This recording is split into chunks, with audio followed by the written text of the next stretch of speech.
The Adventures of Sherlock Holmes, by Sir Arthur Conan Doyle. Adventure 1, A Scandal in Bohemia. To Sherlock Holmes she is always the woman. I have seldom heard him mention her under any other name. In his eyes she eclipses and predominates the whole of her sex. It was not that he felt any emotion akin to love for Irene Adler. All emotions, and that one particularly, were abhorrent to his cold, precise, but admirably balanced mind. He was, I take it, the most perfect reasoning and observing machine that the world has seen, but as a lover he would have placed himself in a false position. He never spoke of the softer passions, save with a gibe and a sneer. They were admirable things for the observer, excellent for drawing the veil from men's motives and actions. But for the trained reasoner to admit such intrusions into his own delicate and finely adjusted temperament was to introduce a distracting factor which might throw a doubt upon all his mental results. Grit in a sensitive instrument, or a crack in one of his own high-power lenses, would not be more disturbing than a strong emotion in a nature such as his. And yet there was but one woman to him, and that woman was the late Irene Adler, of dubious and questionable memory. I had seen little of Holmes lately. My marriage had drifted us away from each other. My own complete happiness, and the home-centered interests which rise up around the man who first finds himself master of his own establishment, was sufficient to absorb all my attention, while Holmes, who loathed every form of society with his whole Bohemian soul, remained in our lodgings in Baker Street, buried among his old books, and alternating from week to week between cocaine and ambition, the drowsiness of the drug, and the fierce energy of his own keen nature. He was still, as ever, deeply attracted by the study of crime, and occupied his immense faculties and extraordinary powers of observation in following out those clues and clearing up those mysteries which had been abandoned as hopeless by the official police. From time to time I heard some vague account of his doings, of his summons to Odessa in the case of the Trepoff murder, of his clearing up of the singular tragedy of the Atkinson brothers at Trincomalee, and finally of the mission which he had accomplished so delicately and successfully for the reigning family of Holland. Beyond these signs of his activity, however, which I merely shared with all the readers of the daily press, I knew little of my former friend and companion. One night, it was on the 20th of March, 1888, I was returning from a journey to a patient, for I had now returned to civil practice, when my way led me through Baker Street. As I passed the well-remembered door, which must always be associated in my mind with my wooing and with the dark incidents of the study in scarlet, I was seized with a keen desire to see Holmes again, and to know how he was employing his extraordinary powers. His rooms were brilliantly lit, and even as I looked up, I saw his tall, spare figure pass twice in a dark silhouette against the blind. He was pacing the room swiftly, eagerly, with his head sunk upon his chest and his hands clasped behind him. To me, who knew his every mood and habit, his attitude and manner told their own story. He was at work again. He had risen out of his drug-created dreams and was hot upon the scent of some new problem. I rang the bell, and was shown up to the chamber which had formerly been in part my own. His manner was not effusive, it seldom was, but he was glad, I think, to see me. With hardly a word spoken, but with a kindly eye, he waved me to an armchair, threw across his case of cigars, and indicated a spirit case and a gasogene in the corner. Then he stood before the fire and looked me over in his singular introspective fashion. "Wedlock suits you," he remarked. "I think, Watson, that you have put on 7.5 pounds since I saw you." "7," I answered. "Indeed, I should have thought a little more. Just a trifle more, I fancy, Watson. And in practice again, I observe. You did not tell me that you intended to go into harness." Then how do you know? I see it, I deduce it. How do I know that you have been getting yourself very wet lately, and that you have a most clumsy and careless servant girl? My dear Holmes, said I, this is too much. You would certainly have been burned had you lived a few centuries ago. It is true that I had a country walk on Thursday and came home in a dreadful mess, but as I have changed my clothes, I can't imagine how you deduce it. As to Mary Jane, she is incorrigible, and my wife has given her notice, but there again, I fail to see how you work it out.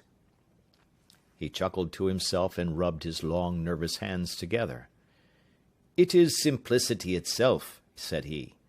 My eyes tell me that on the inside of your left shoe, just where the firelight strikes it, the leather is scored by 6 almost parallel cuts. Obviously, they have been caused by someone who has very carelessly scraped round the edges of the sole in order to remove crusted mud from it. Hence, you see, my double deduction that you have been out in vile weather, and that you had a particularly malignant boot-slitting specimen of the London slavey. As to your practice, if a gentleman walks into my rooms smelling of iodoform, with a black mark of nitrate of silver upon his right forefinger, and a bulge on the right side of his top hat, to show where he has secreted his stethoscope, I must be dull indeed, if I do not pronounce him to be an active member of the medical profession. I could not help laughing at the ease with which he explained his process of deduction. When I hear you give your reasons, I remarked, the thing always appears to me to be so ridiculously simple that I could easily do it myself, though at each successive instance of your reasoning I am baffled until you explain your process. And yet I believe that my eyes are as good as yours. Quite so, he answered, lighting a cigarette, and throwing himself down into an armchair. You see, but you do not observe. The distinction is clear. For example, you have frequently seen the steps which lead up from the hall to this room. Frequently. How often? Well, some hundreds of times. Then how many are there? How many? I don't know. Quite so. You have not observed, and yet you have seen. That is just my point. Now, I know that there are 17 steps, because I have both seen and observed. By the way, since you are interested in these little problems, and since you are good enough to chronicle one or two of my trifling experiences, you may be interested in this. He threw over a sheet of thick, pink-tinted notepaper which had been lying open upon the table. It came by the last post, said he. Read it aloud. The note was undated, and without either signature or address. There will call upon you tonight at 7:45, it said, a gentleman who desires to consult you upon a matter of the very deepest moment. Your recent services to one of the royal houses of Europe have shown that you are one who may safely be trusted with matters which are of an importance which can hardly be exaggerated. This account of you we have from all quarters received. Be in your chamber then at that hour, and do not take it amiss if your visitor wear a mask. This is indeed a mystery, I remarked. What do you imagine that it means? I have no data yet. It is a capital mistake to theorize before one has data. Insensibly one begins to twist facts to suit theories, instead of theories to suit facts. But the note itself, what do you deduce from it? I carefully examined the writing, and the paper upon which it was written. The man who wrote it was presumably well-to-do, I remarked, endeavouring to imitate my companion's processes. Such paper could not be bought under 1/2 crown a packet. It is peculiarly strong and stiff. Peculiar, that is the very word, said Holmes. It is not an English paper at all. Hold it up to the light. I did so, and saw a large E with a small g, a capital P, and a large capital G with a small t woven into the texture of the paper. "What do you make of that?" asked Holmes. "The name of the maker, no doubt, or his monogram, rather." "Not at all. The G with a small t stands for Gesellschaft, which is German for company. It is a customary contraction like our CO for company. P, of course, stands for Papier. Now for the EG. Let us glance at our Continental Gazetteer." He took down a heavy brown volume from his shelves. Iglonitz, here we are, Egria. It is in a German-speaking country, in Bohemia, not far from Carlsbad. Remarkable as being the scene of the death of Wallenstein, and for its numerous glass factories and paper mills. Ha ha, my boy, what do you make of that? His eyes sparkled, and he sent up a great blue triumphant cloud from his cigarette. "The paper was made in Bohemia," I said. "Precisely, and the man who wrote the note is a German. Do you note the peculiar construction of the sentence? 'This account of you we have from all quarters received'? A Frenchman or Russian could not have written that. It is the German who is so uncourteous to his verbs. It only remains, therefore, to discover what is wanted by this German who writes upon Bohemian paper and prefers wearing a mask to showing his face. And here he comes, if I am not mistaken, to resolve all our doubts." As he spoke, there was a sharp sound of horses' hoofs and grating wheels against the curb, followed by a sharp pull at the bell. Holmes whistled. "A pair, by the sound," said he. "Yes," he continued, glancing out of the window. "A nice little brougham and a pair of beauties. 150 guineas apiece. There's money in this case, Watson, if there is nothing else." "I think that I had better go, Holmes." "Not a bit, Doctor. Stay where you are. I am lost without my Boswell, and this promises to be interesting. It would be a pity to miss it." "But your client—" "Never mind him. I may want your help, and so may he. Here he comes.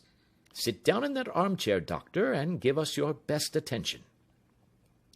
A slow and heavy step, which had been heard upon the stairs and in the passage, paused immediately outside the door.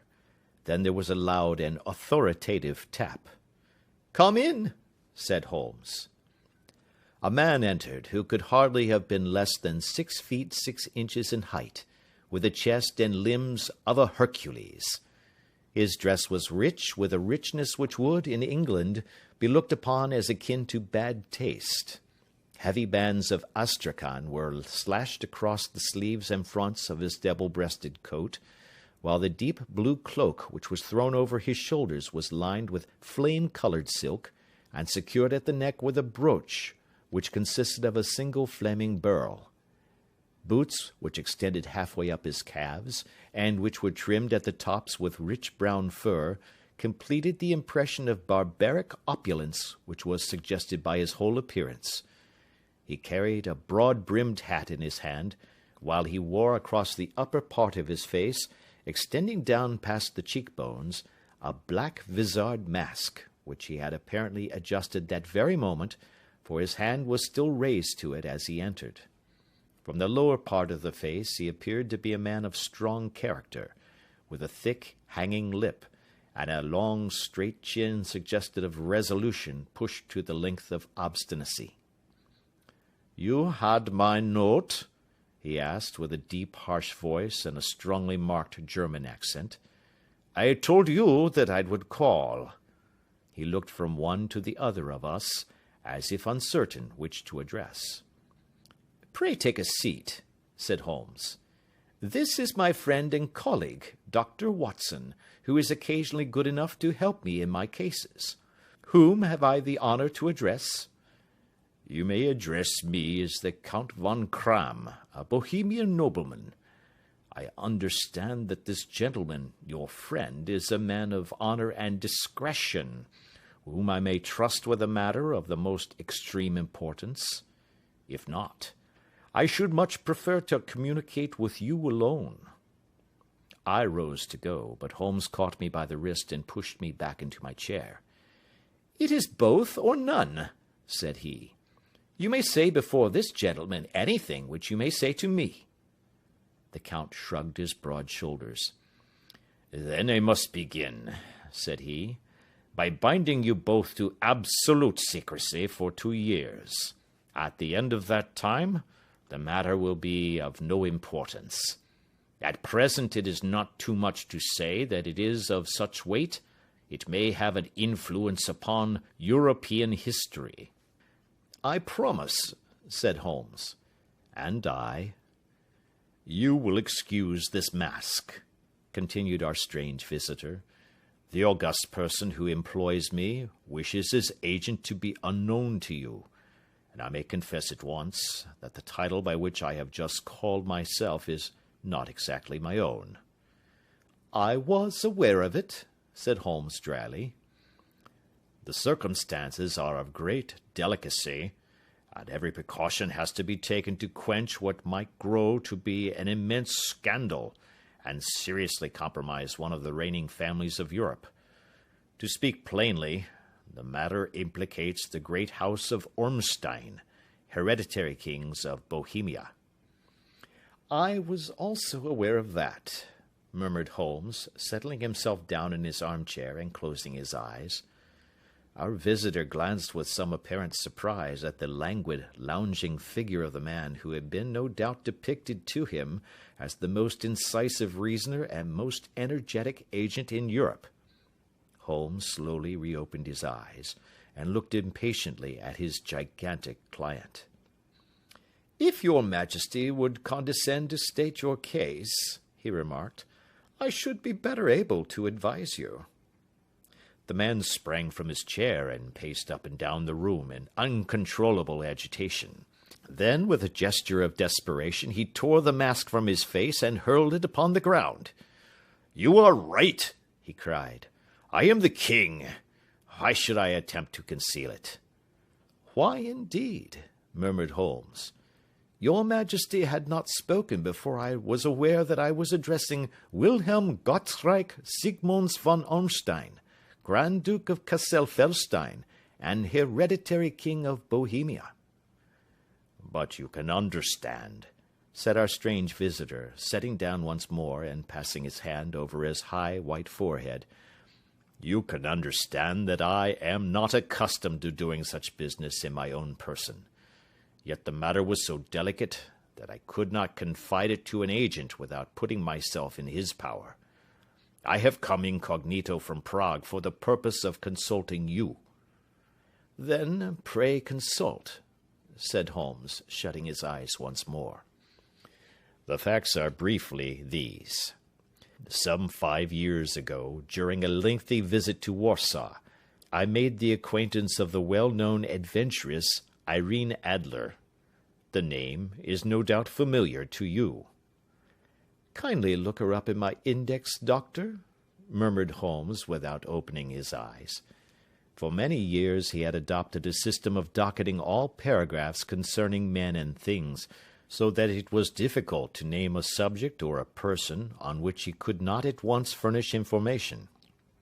In this case I found her biography sandwiched in between that of a Hebrew rabbi and that of a staff commander who had written a monograph upon the deep-sea fishes. "Let me see," said Holmes. Born in New Jersey in the year 1858. Contralto. La Scala. Prima donna Imperial Opera of Warsaw. Yes. Retired from operatic stage. Living in London. Quite so. Your Majesty, as I understand, became entangled with this young person, wrote her some compromising letters, and is now desirous of getting those letters back." "Precisely so. But how?" "Was there a secret marriage?" "None." "No legal papers or certificates?" "None." "Then I failed to follow, your Majesty. If this young person should produce her letters for blackmailing or other purposes, How is she to prove their authenticity? There is the writing. Pooh, pooh, forgery. My private notepaper. Stolen. My own seal. Imitated. My photograph. Bought. We were both in the photograph. Oh, dear, that is very bad. Your Majesty has indeed committed an indiscretion. I was mad, insane. You have compromised yourself seriously. I was only crown prince then. I was young. I am but 30 now. It must be recovered. We have tried and failed. Your Majesty must pay. It must be bought. She will not sell. Stolen, then. 5 attempts have been made. Twice burglars in my pay ransacked her house. Once we diverted her luggage when she traveled. Twice she has been waylaid. There has been no result. No sign of it? Absolutely none. Holmes laughed. It is quite a pretty little problem, said he. But a very serious one to me, returned the king reproachfully. Very, indeed. And what does she propose to do with the photograph? To ruin me. But how? I am about to be married. So I have heard. To Clotilde Lothman von Saxe-Meiningen, second daughter of the King of Scandinavia. You may know the strict principles of her family. She is herself the very soul of delicacy. A shadow of a doubt as to my conduct would bring the matter to an end. And Irene Adler? Threatens to send them the photograph, and she will do it. I know that she will do it. You do not know her, but she has a soul of steel. She has the face of the most beautiful of women, and the mind of the most resolute of men. Rather than I should marry another woman, there are no lengths to which she would not go. None. You are sure that she has not sent it yet? I am sure. And why? Because she has said that she would send it on the day when the betrothal was publicly proclaimed. That will be next Monday. Oh, then we have 3 days yet, said Holmes with a yawn. That is very fortunate, as I have 1 or 2 matters of importance to look into just at present. Your Majesty will, of course, stay in London for the present? Certainly. You will find me at the Langham under the name of the Count von Kram. Then I shall drop you a line to let you know how we progress. Pray do so. I shall be all anxiety. Then, as to money? You have carte blanche. Absolutely. I tell you that I would give 1 of the provinces of my kingdom to have that photograph. And for present expenses? The king took a heavy chamois leather bag from under his cloak and laid it on the table. There are 300 pounds in gold and 700 in notes, he said. Holmes scribbled a receipt upon a sheet of his notebook and handed it to him. And mademoiselle's address? He asked. Is Bryony Lodge, Serpentine Avenue, St. John's Wood. Holmes took a note of it.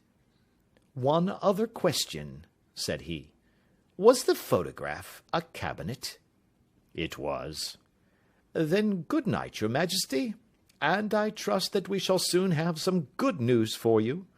And good night, Watson, he added, as the wheels of the royal brougham rolled down the street. If you will be good enough to call tomorrow afternoon at 3 o'clock, I should like to chat this little matter over with you. Part 2. At 3 o'clock precisely, I was at Baker Street, but Holmes had not yet returned. The landlady informed me that he had left the house shortly after 8 o'clock in the morning. I sat down before the fire, however, with the intention of awaiting him, however long he might be. I was already deeply interested in his inquiry, for, though it was surrounded by none of the grim and strange features which were associated with the two crimes which I have already recorded, still, the nature of the case and the exalted station of his client gave it a character of its own. Indeed, apart from the nature of the investigation which my friend had on hand, there was something in his masterly grasp of a situation and his keen, incisive reasoning, which made it a pleasure to me to study his system of work and to follow the quick, subtle methods by which he disentangled the most inextricable mysteries. So accustomed was I to his invariable success that the very possibility of his failing had ceased to enter into my head. It was close upon 4 before the door opened, and a drunken-looking groom, ill-kempt and side-whiskered, with an inflamed face and disreputable clothes, walked into the room. Accustomed as I was to my friend's amazing powers in the use of disguises, I had to look 3 times before I was certain that it was indeed he. With a nod he vanished into the bedroom, whence he emerged in 5 minutes, tweed-suited and respectable as of old. Putting his hands into his pockets, he stretched out his legs in front of the fire and laughed heartily for some minutes. "Well, really!" he cried, and then he choked and laughed again until he was obliged to lie back, limp and helpless, in the chair. "What is it?" "It's quite too funny. I am sure you could never guess how I employed my morning, or what I ended by doing." "I can't imagine. I suppose that you must have been watching the habits and perhaps the house of Miss Irene Adler?" "Quite so, but the sequel was rather unusual. I will tell you, however. I left the house a little after 8 o'clock this morning in the character of a groom out of work. There is a wonderful sympathy and freemasonry among horsey men. Be one of them, and you will know all that there is to know. I soon found Briony Lodge. It is a bijou villa with a garden at the back, but built out in front right up to the road, 2 stories. Chubb-lock to the door. Large sitting-room on the right side, well furnished, with long windows almost to the floor, and those preposterous English window-fasteners which a child could open. Behind there was nothing remarkable, save that the passage-window could be reached from the top of the coach-house.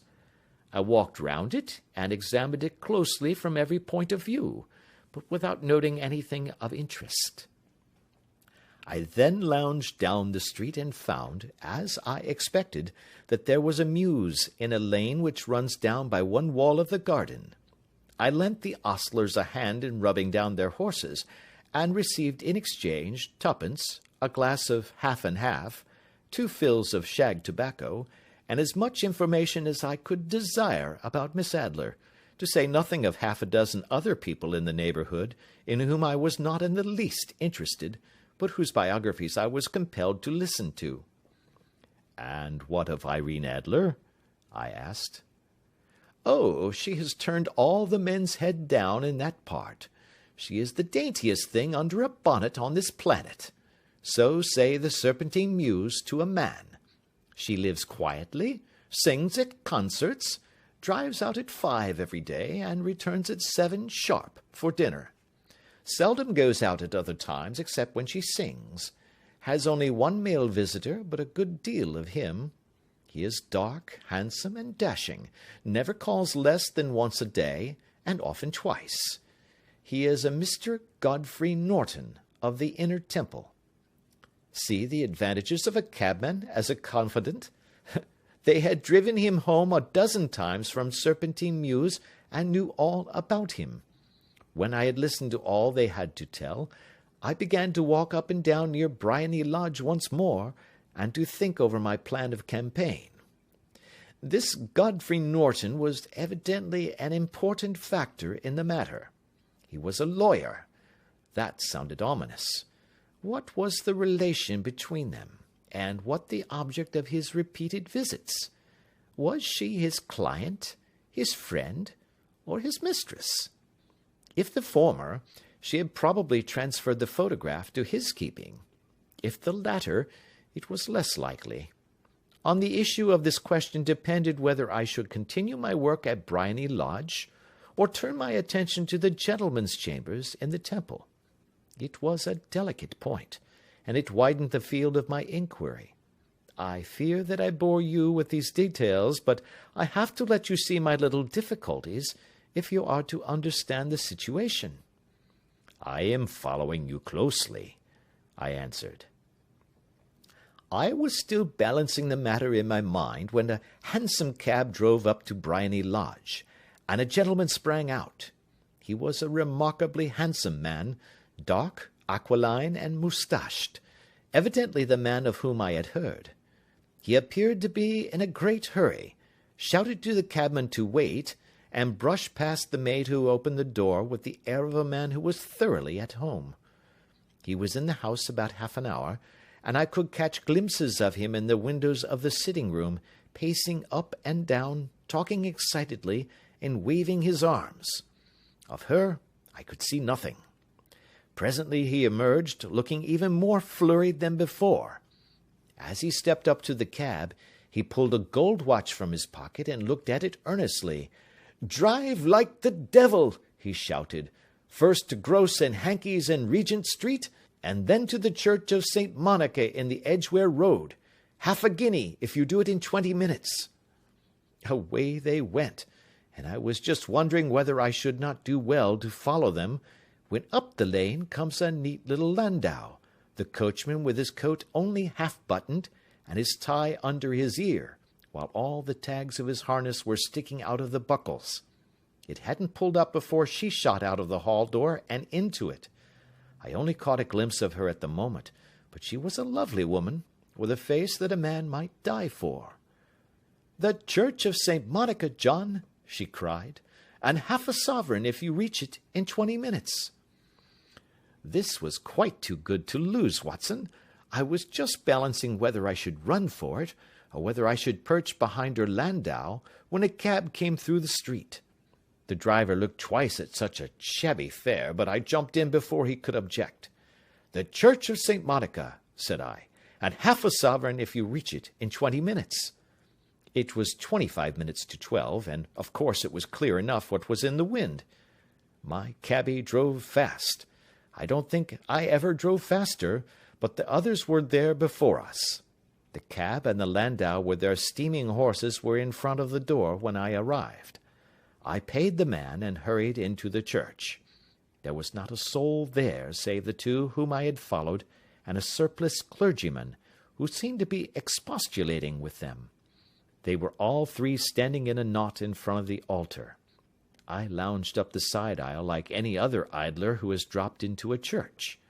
Suddenly, to my surprise, the three at the altar faced round to me, and Godfrey Norton came running as hard as he could towards me. "Thank God!" he cried. "You'll do. Come, come." "What then?" I asked. "Come, man, come. Only 3 minutes, or it won't be legal." I was half dragged up to the altar, and before I knew where I was, I found myself mumbling responses which were whispered in my ear, and vouching for things of which I knew nothing, and generally assisting in the secure tying up of Irene Adler, spinster, to Godfrey Norton, bachelor. It was all done in an instant, and there was the gentleman thanking me on the one side, and the lady on the other, while the clergyman beamed on me in front. It was the most preposterous position in which I ever found myself in my life, and it was the thought of it that started me laughing just now. It seems that there had been some informality about their license, that the clergyman absolutely refused to marry them without a witness of some sort, and that my lucky appearance saved the bridegroom from having to sally out into the streets in search of a best man. The bride gave me a sovereign, and I mean to wear it on my watch-chain in memory of the occasion. "This is a very unexpected turn of affairs," said I. "And what then?" "Well, I found my plans very seriously menaced.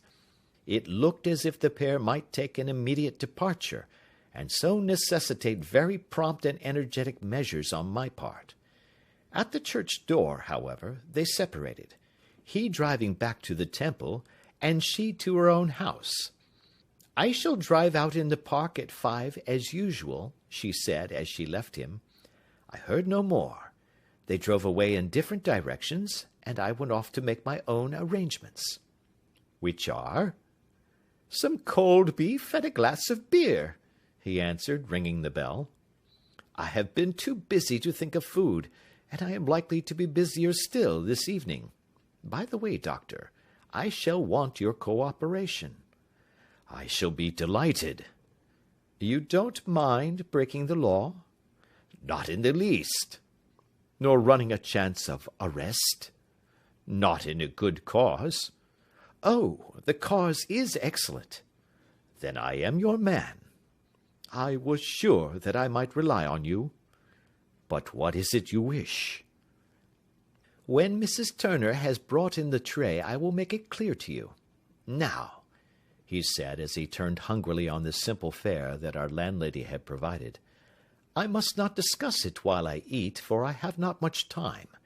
It is nearly 5 now. In 2 hours we must be on the scene of action. Miss Irene, or Madame rather, returns from her drive at 7. We must be at Briony Lodge to meet her." "And what then?" "You must leave that to me. I have already arranged what is to occur. There is only one point on which I must insist. You must not interfere, come what may. You understand?" "I am to be neutral?" "To do nothing whatever. There will probably be some small unpleasantness. Do not join in it. It will end in my being conveyed into the house. 4 or 5 minutes afterwards the sitting-room window will open. You are to station yourself close to that open window." "Yes." "You are to watch me, for I will be visible to you." "Yes." "And when I raise my hand, so, you will throw into the room what I give you to throw, and will, at the same time, raise the cry of fire. You quite follow me?" "Entirely."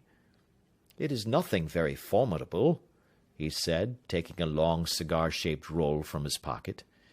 "It is an ordinary plumber's smoke rocket, fitted with a cap at either end to make it self-lighting. Your task is confined to that. When you raise your cry of fire, it will be taken up by quite a number of people. You may then walk to the end of the street, and I will rejoin you in 10 minutes. I hope that I have made myself clear?" "I am to remain neutral, to get near the window, to watch you, and at the signal to throw in this object, then to raise the cry of fire, and to wait you at the corner of the street." "Precisely." "Then you may entirely rely on me." "That is excellent. I think perhaps it is almost time that I prepare for the new role I have to play." He disappeared into his bedroom, and returned in a few minutes in the character of an amiable and simple-minded nonconformist clergyman.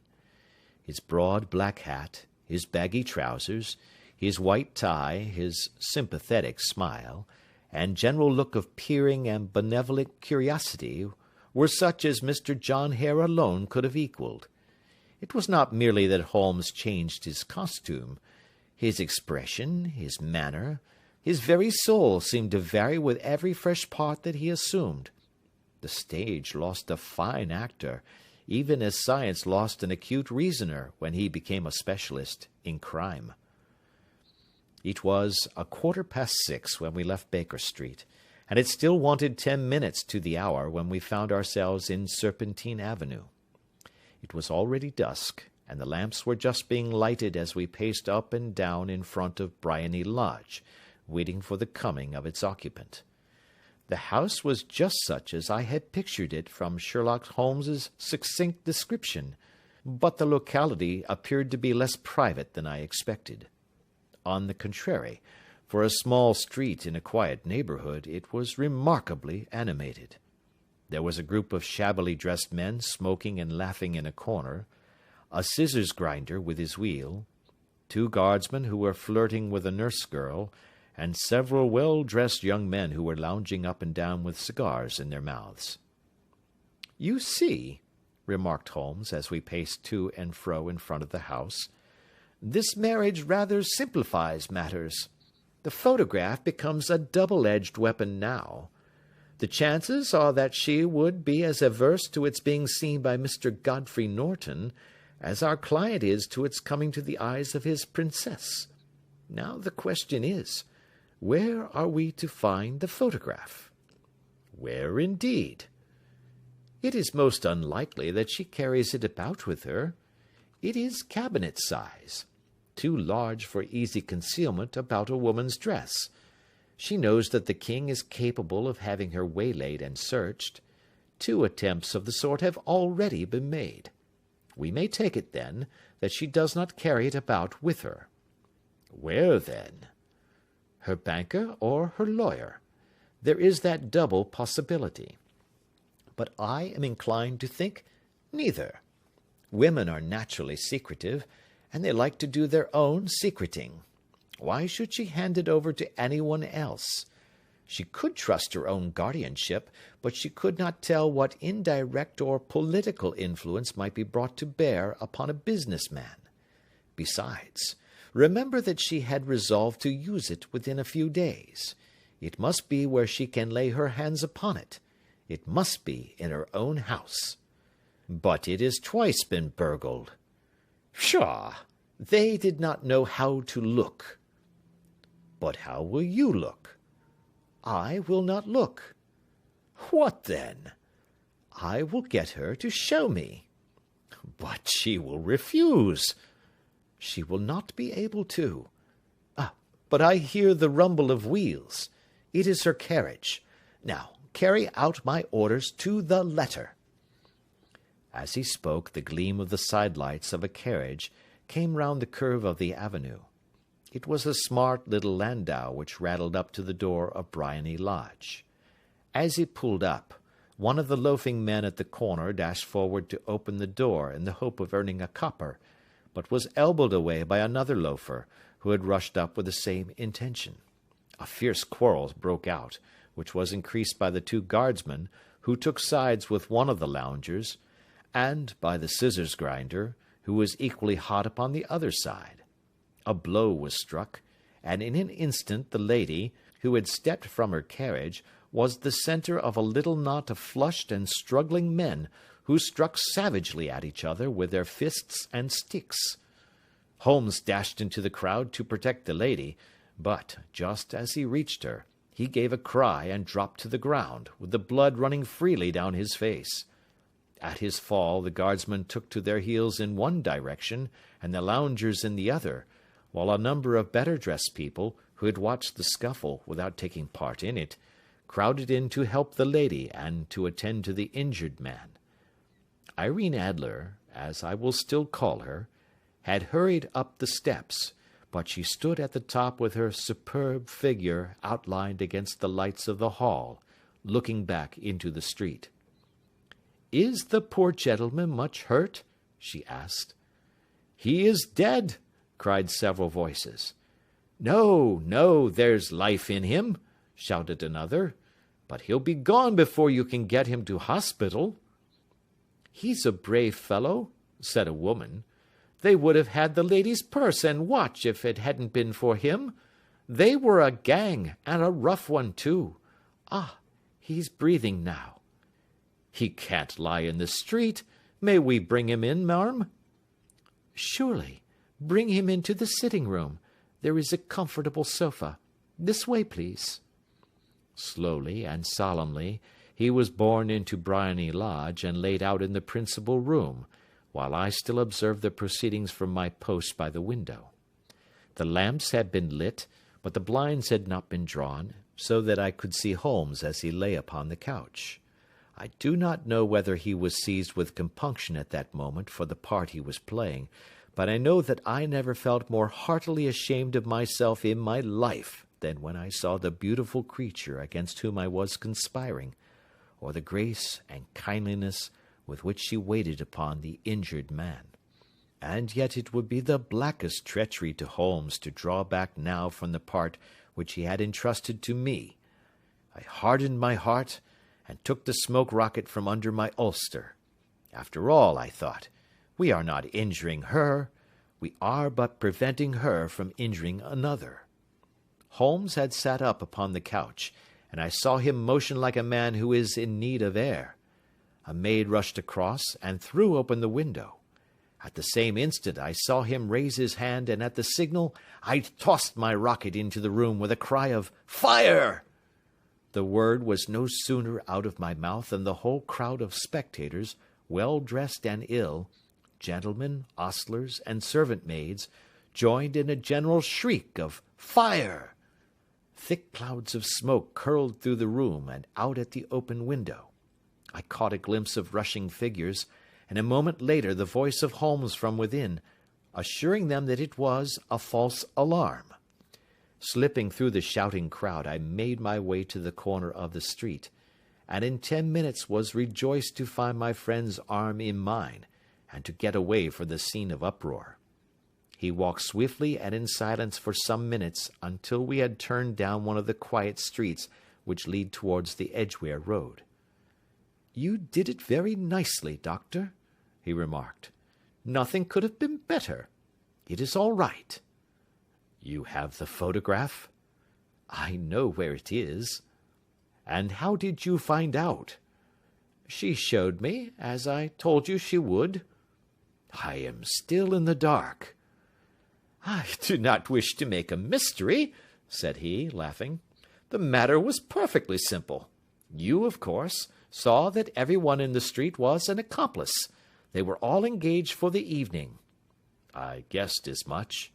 "Then, when the row broke out, I had a little moist red paint in the palm of my hand. I rushed forward, fell down, clapped my hand to my face, and became a piteous spectacle. It is an old trick. That also I could fathom. Then they carried me in. She was bound to have me in. What else could she do? And into her sitting-room, which was the very room which I suspected. It lay between that and her bedroom, and I was determined to see which. They laid me on a couch. I motioned for air. They were compelled to open the window, and you had your chance." "How did that help you?" "It was all important. When a woman thinks that her house is on fire, her instinct is at once to rush to the thing which she values most.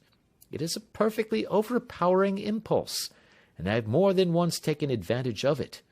In the case of the Darlington substitution scandal it was of use to me, and also in the Arnsworth Castle business. A married woman grabs at her baby, an unmarried one reaches for her jewel-box. Now it was clear to me that Our Lady of today had nothing in the house more precious to her than what we are in quest of. She would rush to secure it. The alarm of fire was admirably done. The smoke and shouting were enough to shake nerves of steel. She responded beautifully. The photograph is in a recess behind a sliding panel just above the right bell-pull. She was there in an instant, and I caught a glimpse of it as she half drew it out. When I cried out that it was a false alarm, she replaced it, glanced at the rocket, rushed from the room, and I have not seen her since. I rose, and making my excuses, escaped from the house. I hesitated whether to attempt to secure the photograph at once, but the coachman had come in, and as he was watching me narrowly, it seemed safer to wait. A little over-precipitance may ruin all. "And now?" I asked.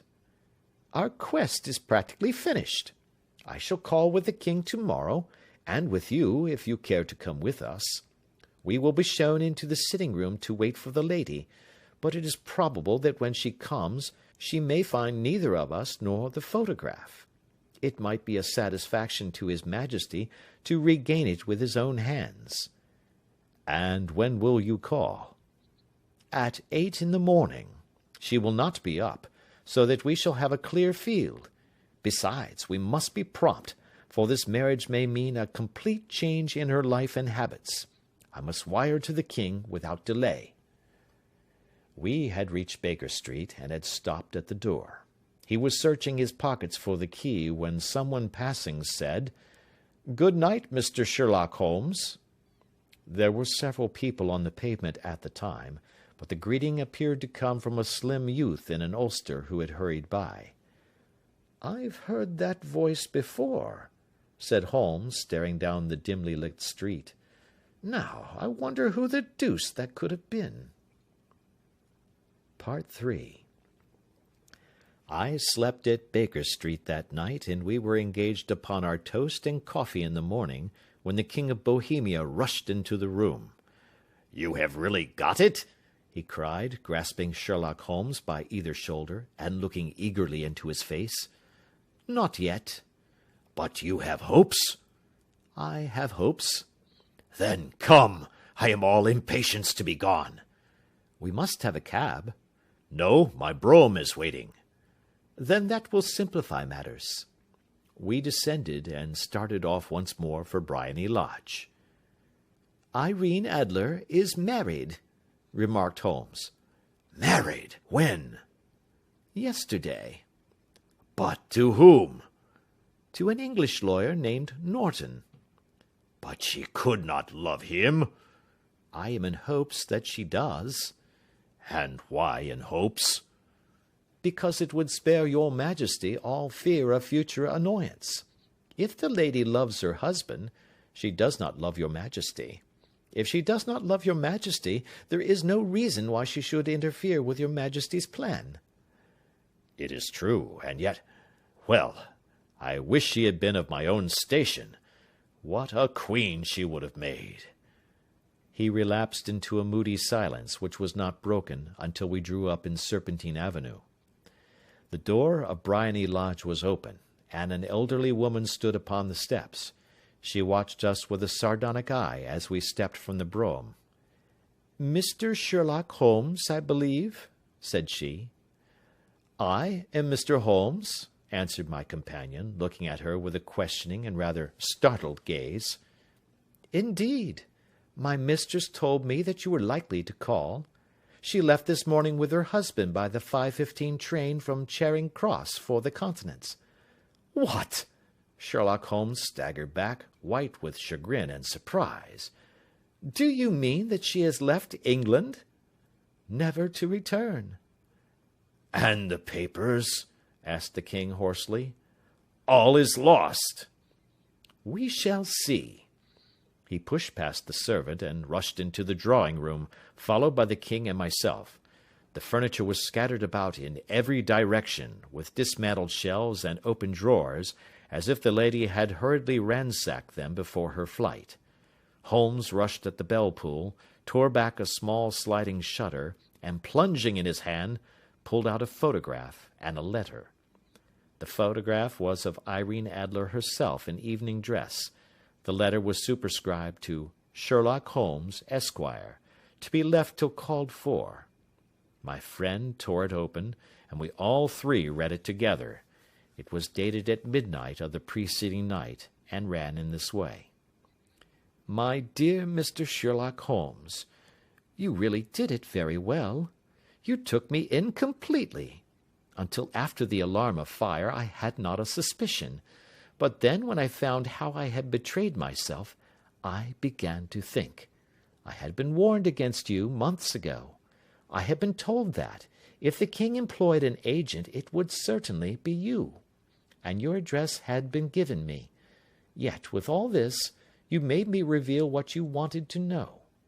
Even after I became suspicious, I found it hard to think evil of such a dear, kind old clergyman. But, you know, I have been trained as an actress myself. Male costume is nothing new to me. I often take advantage of the freedom which it gives. I sent John, the coachman, to watch you, ran upstairs, got into my walking clothes, as I call them, and came down just as you departed. Well, I followed you to your door, and so made sure that I was really an object of interest to this celebrated Mr. Sherlock Holmes. Then I, rather imprudently, wished you good night, and started for the Temple to see my husband.